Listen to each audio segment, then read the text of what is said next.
성도님들, 한 사람의 일생에 미치는 가장 큰 힘이 무엇이겠습니까? 심리학에서는 아기가 태어나서 36개월이 되기까지 부모, 특히 엄마로부터 받은 영향이 인생의 모든 관계에 미치는 절대적인 힘이 된다라고 말합니다. 이 대상관계 이론이라고 하는데요, 신생아가 세상에 나와서 엄마 아빠가 자기 자신을 바라보고 사랑하고 기뻐하는 그 얼굴을 보고 자기 자신과 또 타자, 세상에 대한 이미지를 갖게 된다는 겁니다. 제가 주일 예배를 드리고 사이 2부, 3부 사이 시간대에 성도님들 국수 드시는 현장에 우리 아래에 내려가서 볼 때 정말 혼자 보기 아까운 웃음 포인트가 있을 때가 있습니다. 평소에 굉장히 아주 근엄하고 무거운 얼굴에 우리 장로님, 집사님들께서 우리 손자, 손녀들에게 도리도리 까꿍 하시는 거를 제가 볼 때가 있는데요, 혼자 보기가 너무 아까워요. 그 하실 때 딱 보면은 민망하실까봐 못 본 척하고 이렇게 쓱 지나가는데요, 장로님들께서 근엄한 목소리로 도리도리도리 까꿍 이렇게 하시는 게 아니라 정말 꿈에 나올까봐 무서운 얼굴, 정말 귀여운 얼굴로 최대한 목소리 톤을 높이셔서 도리도리도리도리 까꿍 하는 모습을 보게 되기 때문입니다. 여러분, 이 대상관계 이론은 이렇듯 엄마, 아빠, 형, 누나, 할아버지, 할머니 등 가족을 통해서 아기가 자기 자신에 대해서 근본적인 이미지를 만드는 것을 시작으로 해서 타인과 이 세상에 대한 이미지를 만드는데, 이 아기가 36개월까지 만들어진 그 속에, 내면 속에 있는 이미지가 그의 평생을 지배한다라고 주장합니다. 성도님들, 이게 사실 우리가 일상 속에서 되게 자주 하는 말과 똑같은 말이거든요. 대상관계 이론이라고 이렇게 좀 이론적으로 학문적으로 정리를 해서 조금 어려워 보이는데, 우리가 되게 자주 일상생활 속에서 하는 말이 있습니다. 긍정적인 의미에서 이렇게 말을 합니다. 집에서 한번 띄워주시겠습니까? 사랑 많이 받고 자란 아이가 구김살도 없고 밖에서도 잘한다. 이 대상관계 이론에서 얘기하는 걸 부정적인 의미에서 또 이렇게도 얘기를 해요. 집에서 새는 바가지 밖에서도 샌다.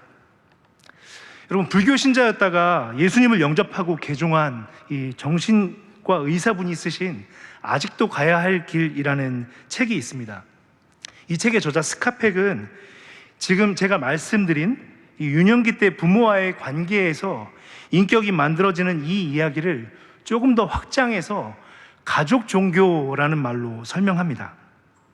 그런데 여러분, 여기서 스카펙이 말하고 있는 가족 종교는 기독교, 불교, 이슬람교 같은 이름 붙은 종교를 이야기하는 것이 아닙니다.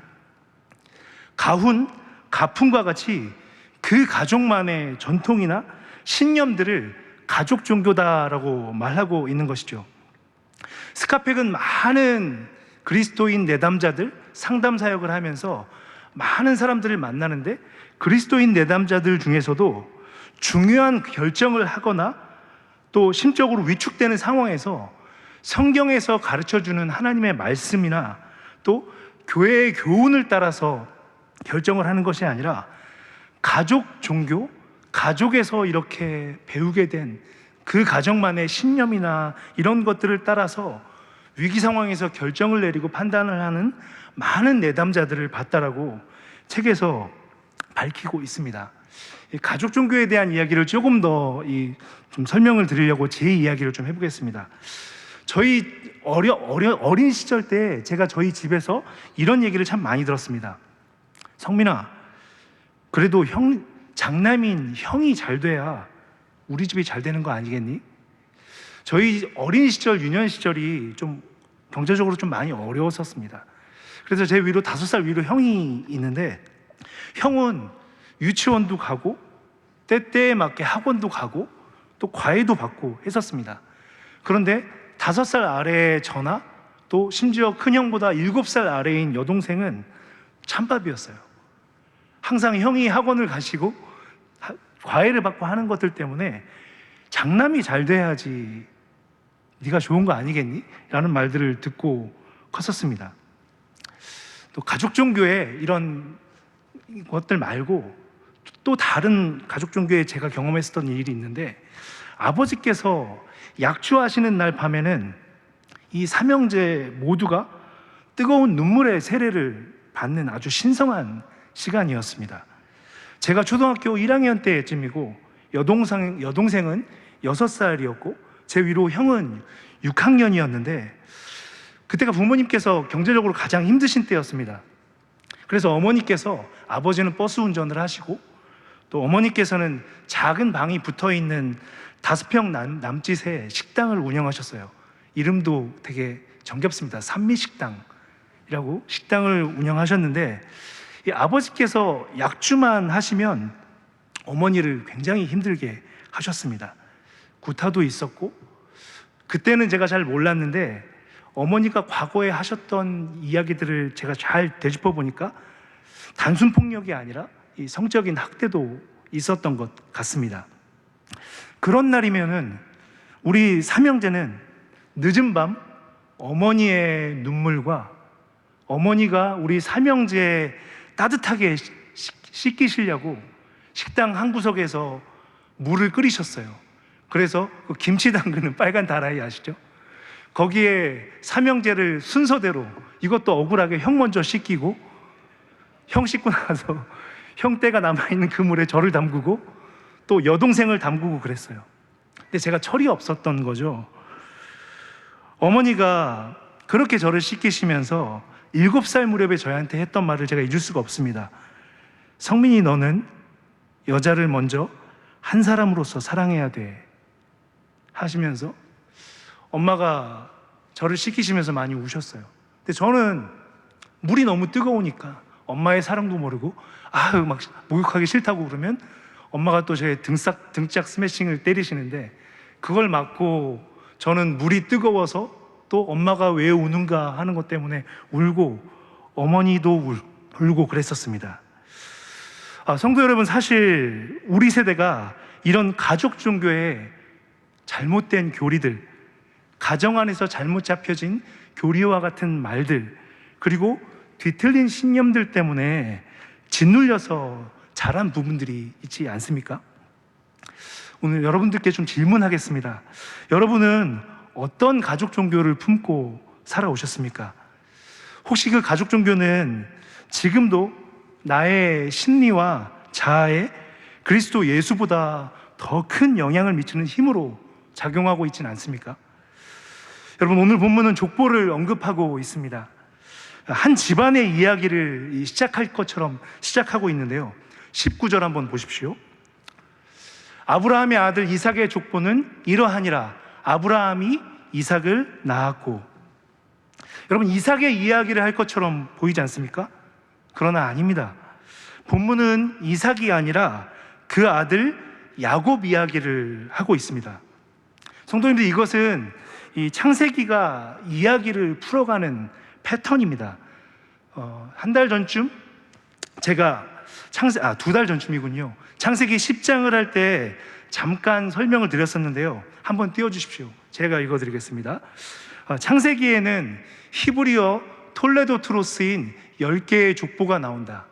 이 톨레도트는 족보, 내력, 세계라고 번역되었는데, 창세기는 구속사의 중요한 이야기에 앞서 족보 이야기를 함으로 하나님께서 구속사를 이끌어 가시는 방향을 가리킨다.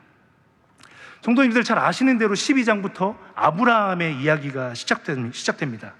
여러분, 이때도 보면 11장 27절에 먼저 데라의 족보는 이러하니라, 아브라함의 아버지 데라의 족보는 이러하니라 하고 12장의 아브라함 이야기가 이어집니다. 또 37장에 보면 본격적으로 요셉 이야기가 시작되는데, 이때도 37장 2절에 야곱의 족보는 이러하니라, 요셉 이야기를 하는데 야곱의 족보는 이러하니라 하면서 요셉 이야기가 시작돼요. 여러분, 오늘 보면 19절도 똑같습니다. 이삭의 족보는 이러하니라 하고 이야기의 초점을 누구에게 맞추고 있는 것입니까? 야곱입니다. 그런데 여러분, 오늘 우리가 이 이삭의 족보 속에서 야곱보다 먼저 주목해야 할 두 가지 중요한 정보가 있습니다. 21절 말씀 같이 한번 읽어보도록 하겠습니다. 이삭이 그의 아내가 임신하지 못함으로 그를 위하여 여호와께 간구하매 여호와께서 그의 간구를 들으셨으므로 그의 아내 리브가가 임신하였더니, 리브가가 본래 임신을 못했다라고 밝히고 있습니다. 그런데 어떻게 임신하게 되었다라고 나와 있습니까? 여호와께서 이삭의 간구를 들으셔서 임신하게 됐다. 여러분, 바로 앞에 20절을 보시면은 이삭은 40세에 리브가와 결혼했다고 나옵니다. 그리고 또 26절에 보니까 60살에 에서와 야곱을 낳았다라고 밝히고 있습니다. 여러분, 그러면 지금 이삭은 리브가와 함께 아이를 몇 년간 못 가졌다라는 이야기입니까? 20년입니다. 여러분, 20년 동안 이삭이 아이를 못 가진 거예요. 여기서 우리에게 가르쳐주는 첫 번째 중요한 정보가 있습니다. 한번 따라해 보시겠습니까? 띄워주십시오. 언약 백성은 생물학적이고 자연 발생적인 방식으로 태어나지 않는다. 언약 백성은 생물학적이고 자연 발생적인 방식으로 태어나지 않는다라는 것을 이삭 족보가 말해주고 있습니다. 그런데 여러분, 이 사실은 사실 바로 앞에도 있었던 역사입니다. 성도님들 아실 텐데 아브라함이 이삭을 낳을 때에도 똑같지 않았습니까? 아브라함은 사실 이삭보다 더 불가능한 조건이었죠. 아브라함이 75세 때 부름을 받았습니다. 이삭이 20년을 기다렸다면 아브라함은 100세 때에 이삭을 얻었으니까 25년을 기다렸습니다. 그리고 이삭은 60세 때에 에서와 야곱을 낳았는데 아브라함은 100세, 사라가 90세 때에 아이를 출산했습니다. 더 비교할 수 없을 정도로 어려운 출산이었다라는 것이죠. 여러분, 그런데도 불구하고 오늘 25장의 이삭의 족보가 이 아브라함 때보다도 더 선명하게 이 언약 백성의 출산이, 언약 백성이 이 세상에 나오는 그 출산이 오직 하나님의 섭리에 있다라는 것을 선명하게 보여주고 있습니다. 여러분, 25장 앞부분을 보면 우리가 읽지 않은 두 족보가 더 나옵니다. 잠깐 눈으로 한번 보십시오. 25장 1절에 보시면 사라가 죽은 후에 아브라함이 후처인 구드라를 드립니다. 그래서 후처를 통해서 낳은 자식들이 25장 1절부터 나옵니다. 또 그리고 25장 12절을 한번 보십시오. 여기는 사라의 여종이었던, 아브라함이 하나님의 약속을 기다리지 못해서 사라의 여종이었던 애굽 여인 하갈을 통해서 이스마엘을 낳게 되지 않습니까? 그 이스마엘을 통해서 낳게 된 그 후손들의 이야기가 이어지고 있습니다. 성도님들 한번 생각해 보십시오. 이들 또한 혈통적으로는 분명하지 않습니까? 아브라함의 후손들입니다. 그런데 오늘 아브라함 때보다 이삭의 족보가 더 명확하게 역설적으로 무엇을 말씀하고 있습니까? 언약 백성은 심지어 아브라함의 씨라 할지라도 인간적인 혈통이나 자연 발생적으로 태어나는 게 아니다. 언약 백성은 그런 인간적인 자연 발생적인 것으로 태어나는 것이 아니라 오직 하나님의 섭리와 주권, 하나님의 능력으로 태어나는 것이다 라고 말씀하고 있는 것이죠. 여러분, 오늘 25장 11절은 이 하나님의 뜻을 암시적으로 이렇게 밝혀주고 있습니다. 우리 25장 11절 같이 한번 읽어보겠습니다. 아브라함이 죽은 후에 하나님이 그의 아들 이삭에게 복을 주셨고 이삭은 베엘라 헤로이 근처에 거주하였더라. 여러분, 오늘 본문은 언약 백성은 오직 하나님이 복을 주셔야 태어난다라고 암시적으로 말씀하고 있습니다. 성도님들, 제가 오늘 결론부에서 다시 말씀을 드릴 텐데요, 저는 여기 지금 11절에서 말씀하고 있는 이 복을 하나님께서 우리 언약 백성들에게만 내리시는 예정 섭리의 복이다라고 좀 설명해 보려고 합니다. 하나님께서 복을 주셔서 언약 백성을 태어나게 하시는데 그 복이 무엇이다? 예정 섭리의 복이다. 우리 이런 의미에서 옆 사람 보면서 좀 이렇게 축복했으면 좋겠습니다. 당신은 하나님께서 예정하신 하나님의 백성입니다. 이렇게 축복할까요? 당신은 하나님께서 예정하신 섭리하신 언약 백성입니다. 아멘이십니까? 예, 하나님의 섭리를 기억하며 살아가시는 성도님들 되시기를 예수님의 이름으로 축복합니다.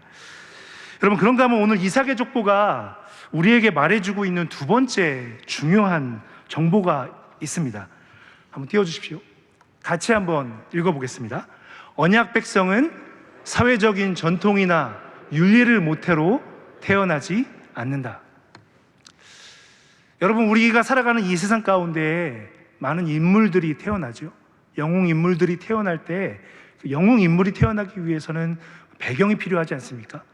인간적인 어떤 힘도 필요하고 경제적인 조건들도 필요하고 그렇습니다. 그러나 하나님께서 언약 백성을 태어나게 하시고 이 세상에 보내실 때 그런 사회적인 전통이나 윤리 그런 것들을 모태로 해서 하나님께서 보내시지 않는다라는 거예요. 성도님들, 계속해서 본문 22절을 보시면 리브가는 지금 어떤 상황을 맞고 있습니까? 하나님께서 드디어 태를 열어주셨죠.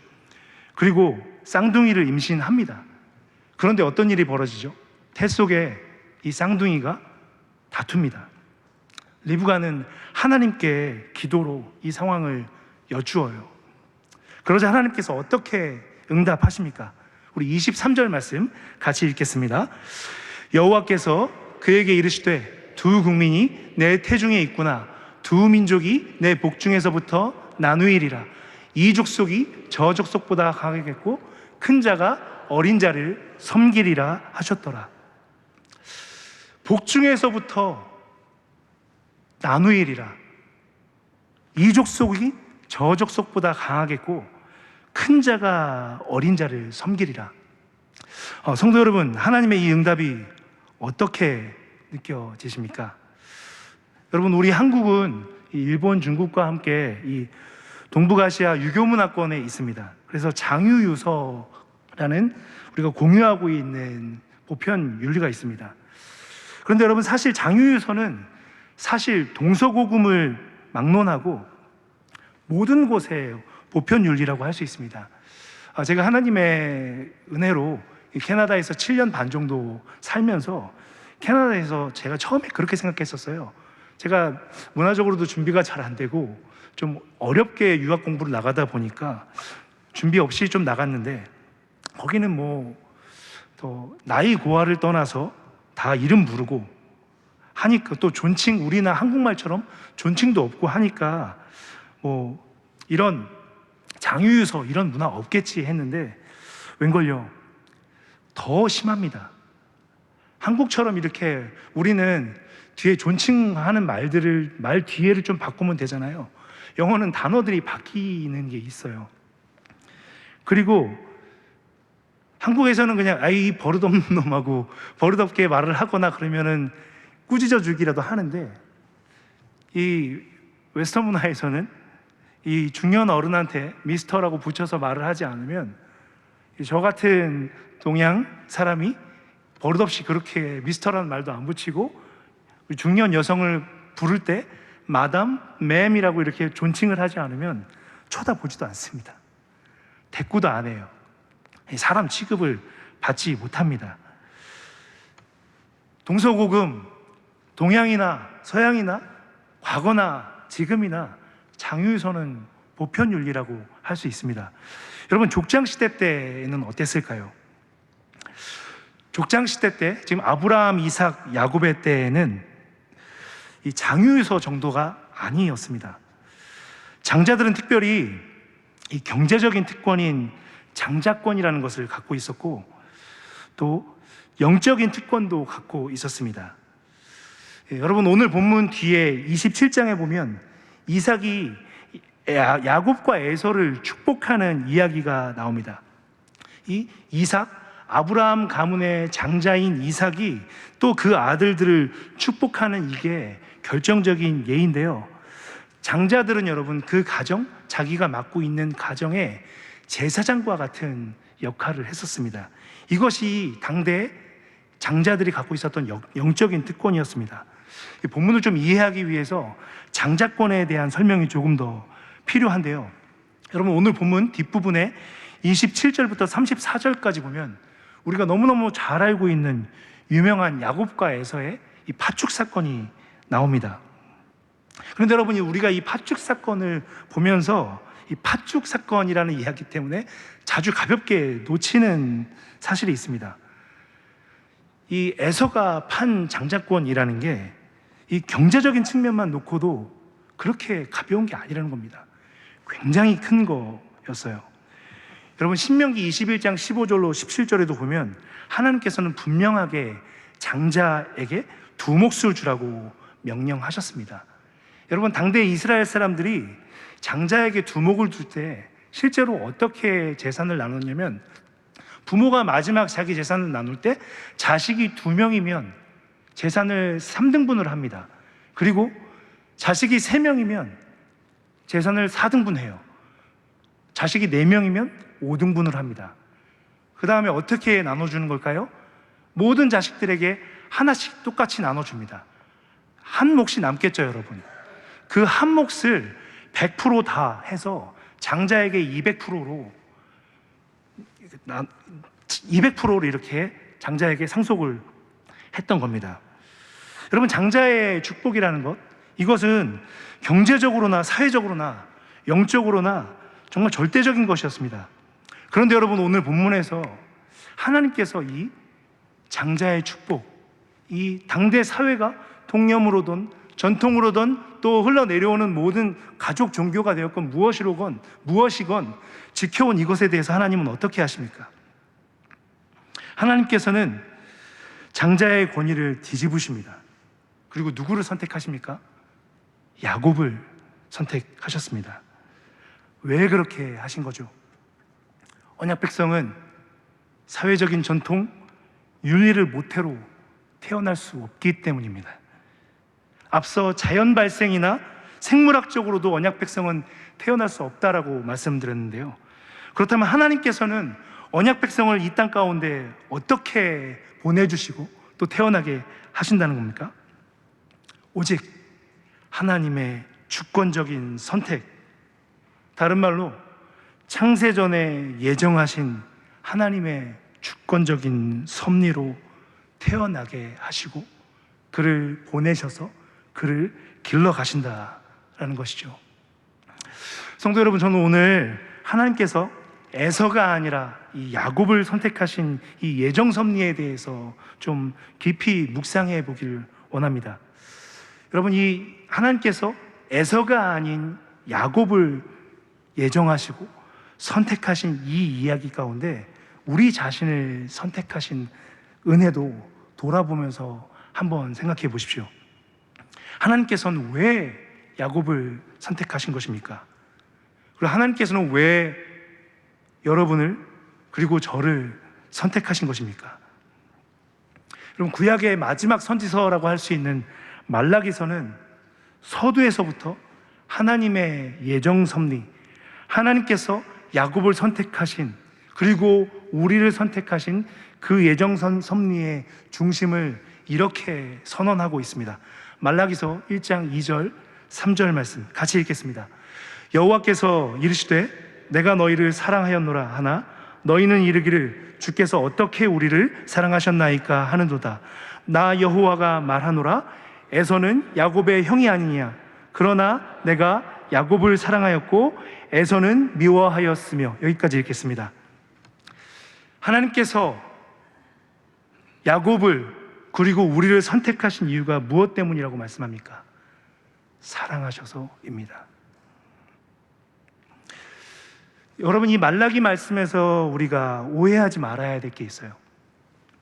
여기서 하나님께서 진짜 야곱을 사랑하시고 에서를 미워했다, 하나님이 야곱만 사랑하시고 에서를 미워했다, 이런 뜻이 아닙니다.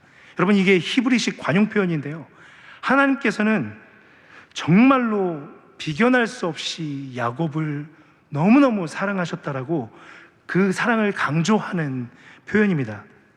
누가복음 14장 26절에 보면 예수님께서도 이 히브리식 표현을 하십니다. 아무든지 예수님의 제자, 나를 따라오려거든 자기 부모, 처자, 형제, 자매, 자기 목숨까지 미워하지 않으면 능히 내 제자가 못 된다. 예수님도 이렇게 말씀하셨는데요, 여기서 이 말씀의 뜻도 진짜 처자, 가족 미워하라라는 뜻이 아니라 예수님을, 하나님을 가장 뜨겁게 사랑해야 한다라는 것을 강조하고 있는 표현입니다. 여러분, 한번 여기서 생각해 보십시오. 우리가 지금 여기까지 하나님께서 선택하시고 사랑하신 그 섭리를 묵상하고 좀 짚어봤는데요, 어떠십니까? 와, 주권적인 은혜로 선택하셨네. 와, 하나님께서 나를 이렇게 선택하셨네. 할렐루야, 아멘 하고 우리 속에 있는 모든 질문들이 끝이 납니까? 제 속에는 한 가지 질문이 남았습니다. 제 속에 여전히 하나님이 섭리하시고 돌보고 계신데도 역사하고 있는 제 속의 죄악의 모습들을 봐도 그렇고, 하나님께서 나를 사랑하신다라고 하는데 때때로 그 사랑에 반응하지 못하는 악한 제 자신의 모습을 볼 때 제 속에 끝까지 털어지지 않는 질문이 있는데 이것입니다. 왜요, 하나님? 왜? 사랑하신다고 하셨는데 왜 사랑하시는데요? 성도님들은 이런 질문이 없으십니까? 창세전에 나를 사랑하셔서 선택하셨다, 주권적으로 선택하셨다라고 하셨는데 하나님 왜 나를 사랑하셨습니까? 이런 질문 없으십니까? 우리가 사랑하는 찬송가 예수 사랑하심은 아시죠? 그 찬송가의 가사 중에 이 하나님께서 우리를 왜 선택하셨는가에 대해서 우리가 좀 짐작해 볼 수 있는 한 가지 힌트가 있습니다. 내가 연약할수록 더욱 귀히 여기사 높은 보좌 위에서 낮은 나를 보시네. 그렇습니다. 하나님께서 그 넘치는 긍휼하심 때문에 나를 사랑하시는구나. 일리가 있는 표현입니다. 일리가 있는 표현이에요. 그런데 성경이 말씀하고 있는 완전한 이유라고 할 수는 없습니다. 여러분, 혹자들은 하나님께서 사회 통념상 분명히 에서를 미워하신 게 아니고 야곱을 많이 사랑하신 거고 에서도 사랑하신 거라면 하나님께서 왜 야곱을 선택하신 거냐라고 이야기를 하면서 이유를 성경 안에서 찾으려고 합니다. 특별히 유대인들, 랍비들의 해석 가운데 굉장히 놀라웠게도 하나님께서 이 에서가 아니라 야곱이 선택한 이유를 하나님의 예정을 말하면서도 인간적인 이유에서 근거를 찾는 해석들이 많이 있습니다. 그들이 말하는 이론은 예지예정설이라고 하거든요. 여러분, 예정설과 예지예정설 굉장히 비슷하죠. 그런데 예지예정설은 겉모양은 비슷하지만 예정설과 완전히 다른 이론입니다. 예정설은 예컨대 이런 겁니다. 하나님께서 야곱이 지금은 형을 속이고 이렇게 부족한 부분들이 있지만 먼 미래에 그는 온전한 하나님의 이스라엘로 바뀔 거야라는 야곱 안에 있는 선한 어떤 것을 하나님이 미리 보시고 미리 예지하시고 하나님께서 예정하셨다라는 게 예지예정설이거든요. 여러분, 이 예지예정설이 예정설과 왜 다른 것입니까? 여러분, 예정설은 하나님께서 인간을 선택하시고 언약 백성을 선택하시고 태어나게 하시고 구원하시고 하는 그 이유를 사람에게서 찾지 않습니다. 에서보다 야곱이 조금 나아서, 여러분 또 오늘 본문에 보면은 어떤 히브리어 학자는 에서는 들로 나가는 사냥의 사람이고 야곱은 조용한 사람이더라. 예전 우리 구역 성경에는 종용한 사람이더라라고 했었는데, 여기서 이 조용한 사람이더라는 말이 히브리어로 이 완전한, 온전한이라는 뜻이 있습니다. 그래서 욥기 1장에서 욥이 하나님 앞에 당대 완전한 사람이었더라라고 할 때 쓰였던 단어가 이 단어예요. 그래서 속을 꿰뚫어 보시는 하나님이 보실 때 야곱이 에서보다 그래도 조금 온전한 게 있어서 하나님이 미리 내다보시고 예정하신 게 아니냐, 이렇게 해석을 하는 겁니다. 아니에요, 여러분. 그런 게 아닙니다. 인간적으로 일리도 있고, 돌아볼 때 그렇지, 멀리 내다보실 수 있는 하나님, 그렇게 보실 수 있지, 일리는 있지만 여러분, 성경에서 말씀하고 있는 예정, 섭리는 그런 것이 아닙니다. 여러분, 사도 바울은 이것을 알고 있었어요. 그래서 하나님께서 에서와 야곱이 엄마 태중에서 그 어떤 선과 악도 구별할 수 없을 그때 주권적인 하나님의 섭리로 하나님께서 야곱을 택정했다라는 것을 로마서 9장에서 말씀합니다. 그리고 이런 하나님의 선택의 중심, 하나님께서 야곱을 선택하신 그 중심은 인간에게 근거가 있는 것이 아니라 오직 하나님의 주권적인 자유에 있고 하나님의 긍휼하심에 있다라고 선포합니다. 로마서 9장 15절 말씀 같이 읽어보겠습니다. 같이 읽습니다. 모세에게 이르시되 내가 긍휼히 여길 자를 긍휼히 여기고 불쌍히 여길 자를 불쌍히 여기리라 하셨으니. 아멘. 여러분, 사도 바울이 이 하나님의 예정에 대해서 어떻게 알게 된 것일까요? 그 또한 원래 어떤 자였습니까? 예수 믿는 자들 박해하는, 핍박하는 자였죠. 여러분, 갈라디아서 1장 17절을 보면 사도 바울은 이렇게 고백합니다.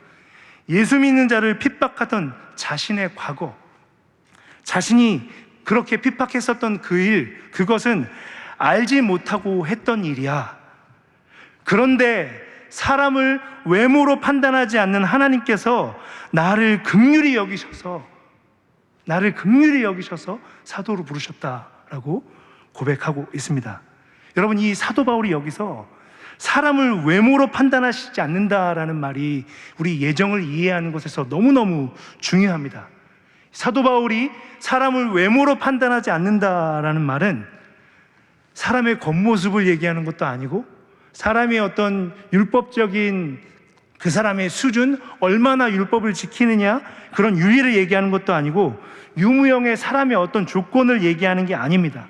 앞서 설명드린 대로 외모로 사람을 판단하지 않는다, 이 말은 하나님께서 예정하실 때, 구원하실 때 오직 하나님의 주권적인 긍휼과 선택과 섭리 가운데 하나님께서 구원하시고 선택하신다라는 것을 말하는 표현입니다. 여러분, 이것을 이 사도 바울은 에베소서 1장 4절 5절에서 이렇게 고백하고 있습니다. 같이 읽겠습니다. 곧 창세전에 그리스도 예수 안에서 우리를 택하사 우리로 사랑 안에서 그 앞에 거룩하고 흠이 없게 하시려고 그 기쁘신 뜻대로 우리를 예정하사 예수 그리스도로 말미암아 자기의 아들들이 되게 하셨으니. 아멘. 오직 하나님, 창세전에 그 기쁘신 뜻대로 우리를 예정하셨다. 그리고 여러분, 4절에서 그리스도 안에서 우리를 택하셨다. 이 택하셨다라는 표현이 너무너무 중요합니다. 여러분, 18세기, 19세기 때 이 지성사에서도 그렇고 하나님께서 이 세상을 섭리하시는 방법에 대해서 이 지성사적인 큰 변화가 하나 있었었는데, 이실론이라 그래서요, 이 과학을 주장하는 사람들이 이런 이야기를 했습니다. 성경을 보니까, 그리고 역사 발전 속에서 보니까 하나님께서 이 세상을, 만물을 창조하신 게 맞는 것 같아. 그런데 이 세상에서 벌어지고 있는 많은 일들을 보니까 하나님은 이 세상을 창조해 놓으시고 이 세상이 자연 법칙에 의해서 알아서 돌아가도록 법칙들을 만들어 놓고 세운 다음에 하나님께서는 간섭하시지 않아 라고 이야기했습니다. 이게 이실론입니다. 창조하신 하나님의 창조 법칙, 그 창조 법칙이 자연 법칙으로 이 세상에 있는 모든 것들을 스스로 알아서 돌아가도록 하고 하나님은 간섭하시지 않는다라고 해석했던 것이에요. 여러분 어떻습니까? 여러분 이것이 하나님께서 이 세상을 섭리하시고 돌보고 계신 성경의 이야기와 잘 맞는 것 같습니까? 아니죠. 여러분 이 에베소서 1장 4절에서 택하사라는 말이 굉장히 중요합니다. 여러분 여기서 이 택하사라는 단어가 이 에클레고마이라는 단어입니다. 이 원형은 에클레고라는 단어인데요. 이게 이 헬라어에만 있는, 그리고 또 라틴어에만 있는, 우리 영어나 우리 한국어에는 없는 중간태라는 이 문법 형태를 가지고 있는 단어예요. 이 에클레고라는 말이 중간태가 무슨 뜻이냐면, 여러분 우리가 능동은 무엇입니까? 행동을 하는 주체가 자기가 어떤 행동을 능동적으로 행하는 것을 말하죠. 그렇죠? 하나님께서 택했다라고 할 때 택하신 대상들에 대해서 택한 그 행동을 말해주는 게 능동입니다. 수동은 어떤 것입니까? 당하는 것이죠. 택할 때 하나님의 택함을 받는 사람들이 있지 않습니까? 그런데 여러분 여기 에베소서 1장 4절에서 말하고 있는 택하사는 중간태라고 하는데 무슨 의미냐면요, 모양은 수동태입니다. 모양은 수동태 모양을 하고 있는데 뜻은 능동태의 뜻을 갖고 있습니다. 이게 어떤 때 쓰이냐면 그 행동을 하는 주체가 행동을 하는 것으로 끝나는 게 아니라 행동을 하고 어떤 행동을 하고 그 행동을 하는 그 영향력 안에 자기도 참여할 때 택하고 끝나는 게 아니라 나도 그 택하는 행동 안에 깊이 관여하고 함께 행할 때 쓰는 형태가 중간태입니다. 하나님께서 이실론자들과 같이 만들어 놓고 택하고 끝내는 게 아니라 어떻게 하셨다는 거죠? 창세전에 그리스도 예수 안에서 우리를 택하사, 그리스도 예수 안에서 하나님께서 택정하시고 섭리하시고 예정하시는 그 모든 과정들 속에 하나님께서 깊이 관여하셨다는 겁니다.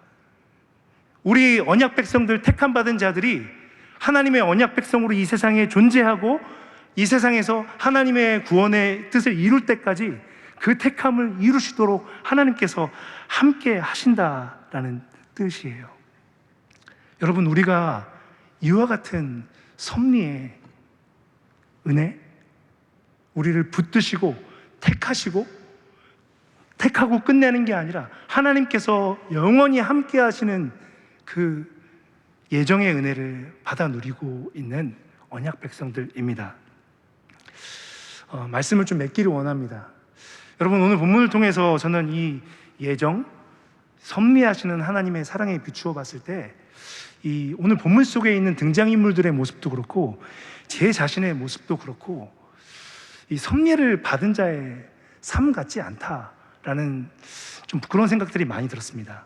여러분 오늘 본문에 보면은 이 아버지 이삭도 또 어머니 리브가도 에서도 야곱도 어떻습니까?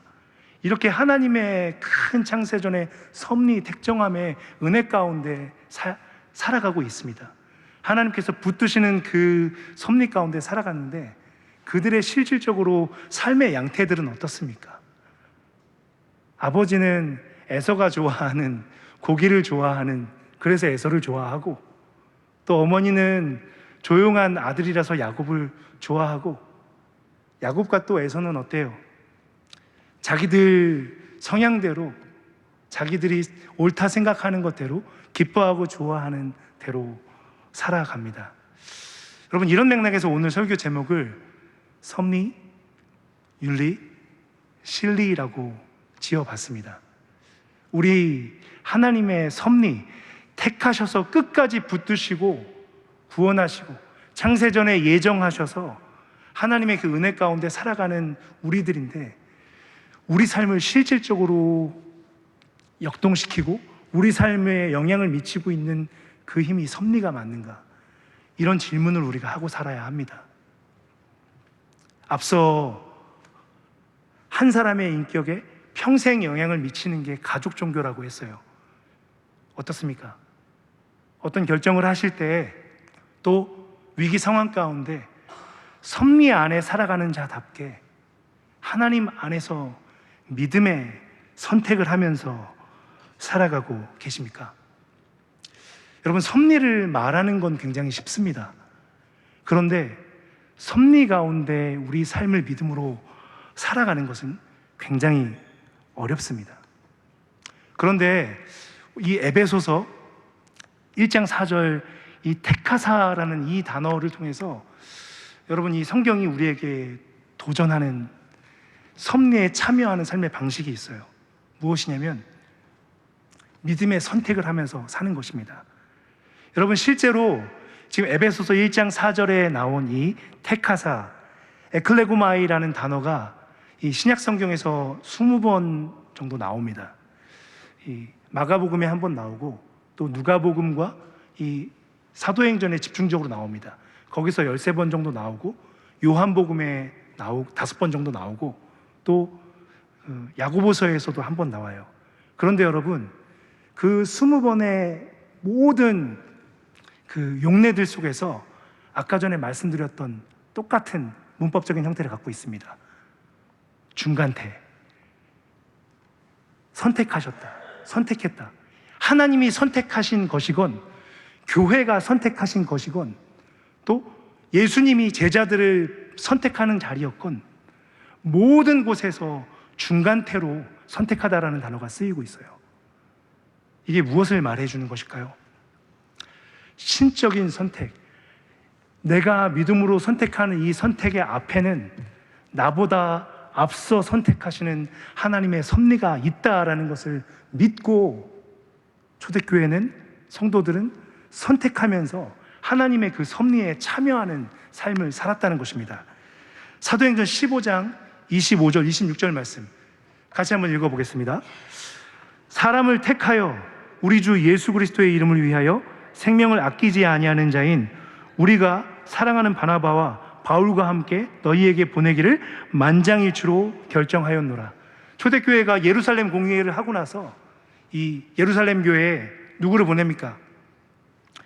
바나바와 바울을 파송해서 보내기로 하는데, 여러분, 여기서 이 선택하는, 택했다, 바나바와 바울을 교회가 택했다라고 했는데 그 선택이 하나님께서 하신 선택을 따라 교회가 함께 선택했다는 뜻이에요.